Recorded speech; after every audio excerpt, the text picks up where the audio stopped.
నమస్తే, నేను మీ జాకీర్ హుసేన్. ఇక పుష్ప 2 రీలోడెడ్ ఇక 20 మినిట్స్ ఎక్స్ట్రా తోటి నెక్స్ట్ వీక్లో రాబోతున్నట్టు వార్తలు అయితే వస్తున్నాయి. సో ఎప్పుడు రాబోతుందో తెలుసుకుందాం. ప్రస్తుతం మనతోటి సీనియర్ జర్నలిస్ట్ యజ్ఞమూర్తి గారు ఉన్నారు. సార్కి వెల్కమ్ చెప్పేద్దాం. Hi sir. Hi Jake. Extra 20 minutes తోటి మళ్ళీ వైల్డ్ ఫైర్ చూపించడానికి అయితే వచ్చేస్తుంది. సో ఎప్పుడు రాబోతుందంటే ఏం చెప్తారు? సో ఇప్పటివరకు కూడా థియేటర్లో హవా చూపించినటువంటి పుష్ప 2 సినిమా ఎప్పుడెప్పుడు ఓటీటీలోకి వస్తుందా అని చెప్పేసి చాలామంది ఎదురు చూస్తున్నారు. Yes sir. అంటే ఇప్పుడు థియేటర్లో చూసిన వాళ్ళు కూడా మళ్ళీ డబ్బు పెట్టి మళ్ళీ రెండోసారి చూడటం ఎందుకు, ఓటీటీలో వస్తే చూద్దాం మళ్ళీ అని ఎదురు చూసేవాళ్ళు. ఇప్పటిదాకా ఆ సినిమా చూడటానికి వీలు పడని వాళ్ళు, సో వాళ్ళు కూడా ఆతృతతోటి ఓటీటీలో ఎప్పుడు వస్తుందని ఎదురు చూస్తూ ఉన్నారు. సో మొత్తానికి ఎట్టకేలకు ఆ సినిమా రాబోతోంది నెట్ఫ్లిక్స్లో. సో మనకు తెలుసు ఓటీటీ దిగ్గజాల్లో ఒకటైనటువంటి నెట్ఫ్లిక్స్, సో క్వాలిటీ కంటెంట్ని ఇస్తుందని పేరు పడినటువంటి నెట్ఫ్లిక్స్లో వాళ్ళు ఈ సినిమా ఓటీటీ హక్కుల్ని వాళ్ళు దక్కించుకున్నారు. చాలా పెద్ద ఫ్యాన్సీ రేటుకి అని చెప్పి మనకు తెలుస్తూ ఉంది. అప్పుడే మనం ఇదివరకే మనం తెలుసుకున్నాం. ఎందుకంటే సినిమా విడుదలకు ముందే అటు థియేటర్కల్గా నాన్ థియేటర్కల్గా 1000 కోట్ల బిజినెస్ జరుపుకున్నటువంటి మొట్టమొదటి భారతీయ చిత్రంగా పుష్ప 2 పేరు తెచ్చుకుంది. Yes sir.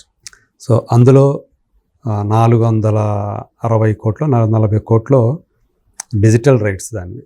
ఓకే. సో అందులో ఒక భాగం నెట్ఫ్లిక్స్లో దాని రైట్స్.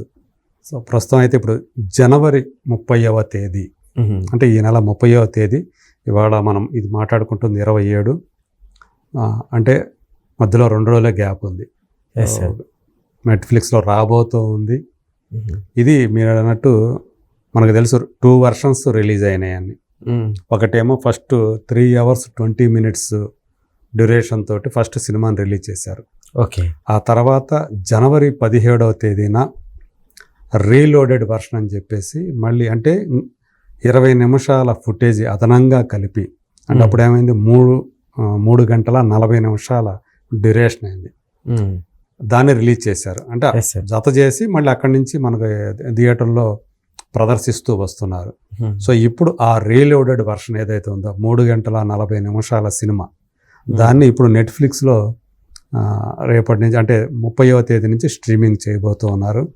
సో ఇప్పటి వరకు అయితే మనకు తెలుసు ఆల్మోస్ట్, అంటే వాళ్ళు చెప్పడం అయితే 1800 కోట్ల పైన అని చెప్తున్నారు, కానీ మనకు ఉన్న సమాచారం ప్రకారం 1760 కోట్ల రూపాయల వరకు కూడా ఇది గ్రాస్ కలెక్ట్ చేసింది అని మన సోర్సులు చెప్తున్నటువంటి విషయం. ఓకే. సో ఇప్పుడు అంటే కొంతమంది ఏమో బాహుబలి 2ని దాటేసింది, సెకండ్ ప్లేస్లోకి వచ్చింది ఓవరాల్గా అని చెప్తున్నారు. బట్ ఇండియన్ కలెక్షన్స్ మాత్రమే చూసుకుంటే మాత్రం టాప్ ప్లేస్లో పుష్ప 2నే ఉంది. ఓకే. ఓవరాల్గా చూసుకుంటే దంగల్ అనేది ఫస్ట్ ప్లేస్లో ఉంది. సో ఇండియా వైజ్గా చూసుకుంటే దంగల్ అనే సినిమా ఎక్కడ కూడా టాప్ 10లో కూడా లేదు, అది కింద ఎక్కడో ఉంది. కేవలం చైనాలో వచ్చినటువంటి 1300 కోట్ల రూపాయల గ్రాస్ ఏదైతే ఉందో అది, అంటే మిగతా ప్రపంచం మొత్తం మీద కలిపి 400 కాదు 700 కోట్ల రూపాయల లోపే ఉంటే అక్కడ ఒక్కచోటే 1300 కోట్ల రూపాయలు. అట్లా అది దగ్గర 2000 కోట్ల రూపాయలకి కొద్దిగా తక్కువగా ఆ రేంజ్కి వచ్చి ఆ సినిమా నెంబర్ 1 ప్లేస్లో ఉందని చెప్పేసి ఆ లెక్కలు చెప్తూ ఉన్నారు వాళ్ళు బాలీవుడ్ విశ్లేషకులు. ఓకే. ఇదైతే అలా కాదు, పుష్ప 2 అయితే అలా కాదు.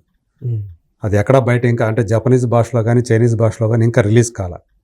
ఈవెన్ బాహుబలి 2 కూడా చైనీస్ భాషలో రిలీజ్ అయింది, బట్ అక్కడ అది ఫ్లాప్ అయింది. అది అందువల్ల అది దంగల్ని దాటలేకపోయింది. సో ఇప్పుడు పుష్ప 2 అనేది భవిష్యత్తులో ఒకవేళ చైనా భాషలో అలాగే జపనీస్ భాషలో రిలీజ్ అయితే ఇంకా ఏ స్థాయికి వెళ్తుంది దాని కలెక్షన్ అనేది మనం ఇప్పుడే ప్రెడిక్ట్ చేయలేము. ఓకే. ప్రస్తుతానికైతే మన భారతీయ భాషలో 6 భాషలో రిలీజ్ అయింది. సో మామూలుగా రెగ్యులర్గా 4 సౌత్ లాంగ్వేజెస్, తెలుగు, తమిళ, కన్నడ, మలయాళంతో పాటు అటు హిందీలోను, అది కూడా కాకుండా బెంగాలీలో. సో అలా 6 భాషల్లో ఈ సినిమా రిలీజ్ అయింది. వరల్డ్ వైడ్గా ఎక్కడ ఏ భాష డిమాండ్ ఉంటే ఆ భాషలో రిలీజ్ అయింది. అట్లా ఇప్పటి వరకు కూడా 1760 కోట్ల రూపాయల పైనే వసూళ్లు సాధించింది. మరి థియేటర్కల్గా ఇన్ని రికార్డులు సాధించిన ఈ సినిమా ఓటీటీ ప్లాట్ఫామ్ మీద ఎలాంటి పర్ఫార్మెన్స్ చూపించబోతుంది అనేది ఇప్పుడు చాలా మందిని మదిలో అంటే మెదడును తొలుస్తున్నటువంటి ప్రశ్న. Yes sir. సో అభిమానులు అయితే చాలా ఆశతో ఉన్నారు. అక్కడ కూడా ఓటీటీ ప్లాట్ఫామ్ మీద కూడా ఈ సినిమా రికార్డులు సృష్టించడం ఖాయమని చెప్పేసి వాళ్ళైతే పెద్ద నమ్మకంతో ఉన్నారు. మరి నిజంగా అంటే ఇప్పటికి ఎంతమంది చూశారు కదా, ఇన్ని కోట్ల కలెక్షన్ వచ్చిందంటే ఎక్కువ మంది జనం చూస్తేనే ఆ కలెక్షన్ వస్తుంది.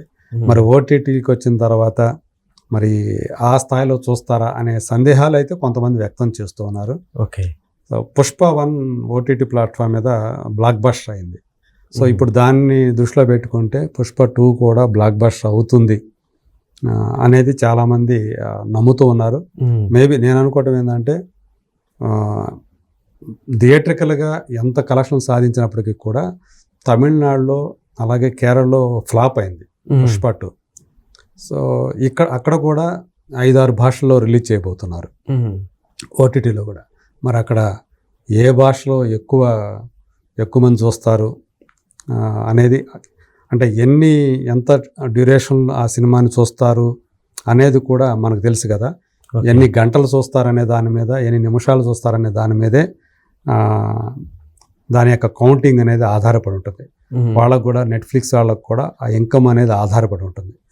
ఎక్కువ డ్యూరేషన్ చూస్తే, ఎక్కువ సమయం కనుక చూస్తే కనుక ఆ స్ట్రీమింగ్ అవర్స్ దానికి ఎక్కువ లాభం.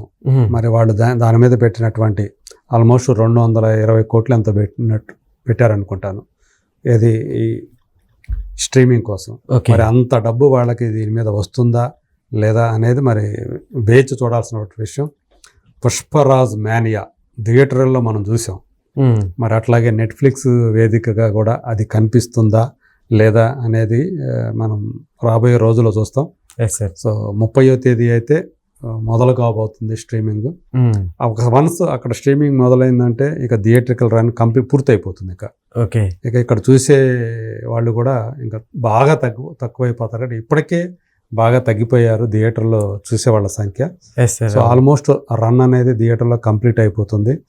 ఇంకా ఓటీటీ ప్లాట్ఫామ్ మీద ఎలా ఉంటుంది ఏంటి అనేది ఇంకా మనం రాబోయే రోజుల్లో చూడబోతున్నాం.